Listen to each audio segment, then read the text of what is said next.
Attends. Bonjour les amis! Aujourd'hui, je vais continuer l'histoire, la géologie des roches. Ok? Je vais commencer par la tectonique des plaques. Les océans et les continents sont situés sur la fine couche la plus interne de la surface de la Terre, appelée lithosphère. La croûte n'est pas une couche faite d'un seul morceau. Elle est plutôt constituée de fragments géants, également appelés plaques tectoniques, qui se déplacent constamment concernant les plus hautes montagnes comme les tranchées océaniques. Les plus profondes tectoniques des plaques étaient responsables de différentes structures terrestres. La croûte, la couche mince la plus interne de la Terre, est l'endroit où nous trouvons les continents et les océans. Le mouvement des plaques responsable de différents événements géologiques importants. Le mouvement des plaques tectoniques. La chaleur intense générée au cœur de la Terre provoque le déplacement des roches en fusion dans la couche du manteau. La chaleur du noyau est transformée à la croûte interne à travers le manteau par un phénomène connu sous le nom de convection thermique.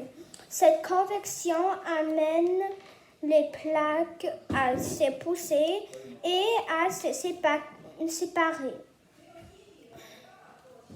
Au niveau dorsal médio-océanique, les espaces entre les plaques tectoniques, généralement le magma chaud, l'accumule sur le crête et amène la croûte océanique nouvellement formée à séparer les plaques.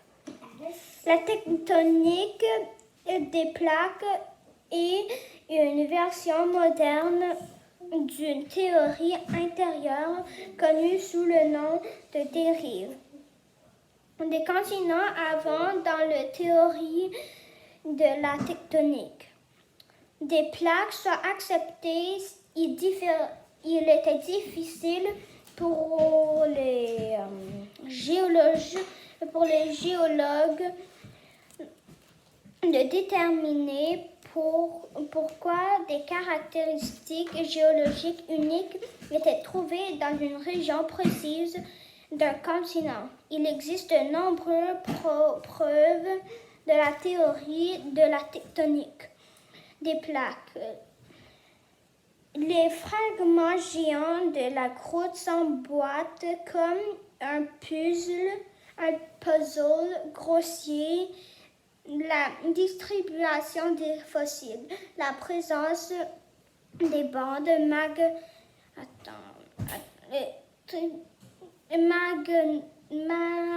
magnétiques et les mesures laser directes nous fournissent une preuve absolue des mouvements de la croûte.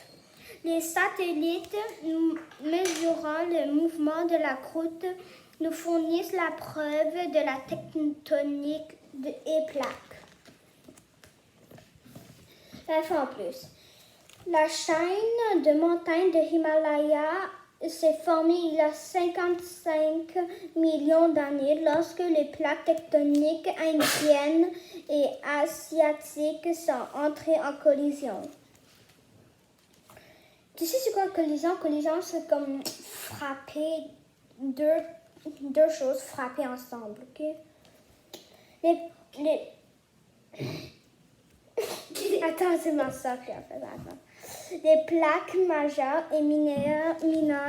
Il existe 7 plaques majeures sur la planète qui ont été nommées après des reliefs où les continents qui s'y trouvent plaques nord-américaines, plaques sud-américaines américaine, plaque pacifique, plaque eurasiatique, plaque africaine, plaque australienne et plaque antarctique. Il a beaucoup de plaques. Parmi les principales plaques, la plaque pacifique est la plus grande et la majoritairement située sous l'océan. Les plaques de déplacement à un rythme environ 5 a une énorme influence sur la géographie. Les évolutions de terre en dehors des plaques majeures existent plusieurs autres plaques mineures traversent le monde. Les limites des plaques. Il existe 3 principaux limites de plaques tectoniques. Limites divergentes, limites transformantes, limites convergentes. Dans le cas des limites divergentes, 2 plaques s'éloignent pour causer le zone décrite continentale ou d'ouverture du fond marin. La limite transformante. Les limites transformantes sont marquées par des plaques qui glissent et se frictionnent horizontalement. Limites convergentes. Les limites convergentes aux zones de subduction provoquent le déplacement et les glissements de la croûte au-dessus.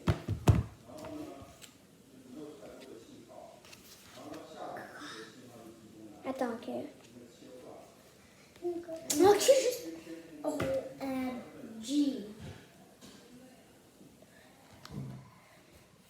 Je m'excuse, ok, parce que ma soeur me dérange toujours. Reconstituer le passé de la Terre. La Terre a 4,5 milliards d'années, mais la majeure partie de la croûte océanique est recyclée en quantité et le fond marin les plus anciens.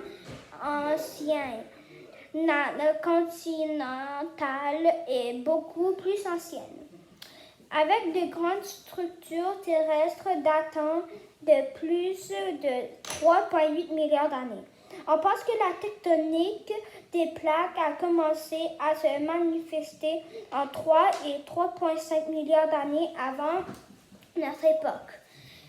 À différents moments les histoires de la Terre, les plaques se sont réunies pour former des supercontinents géants constitués de masses terrestres gigantesques, uniques. Les premiers supercontinents, nommés Rodinia, se seraient formés il y a environ 1 milliard d'années. Il y a environ 2300 millions d'années, un supercontinent appelé Pangée s'est formé.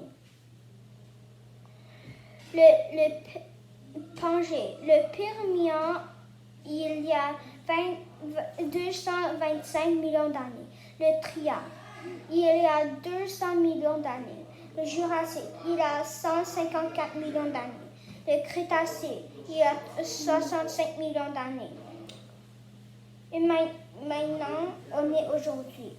Les continents subissent des changements depuis les millions d'années en raison du mouvement du plaque.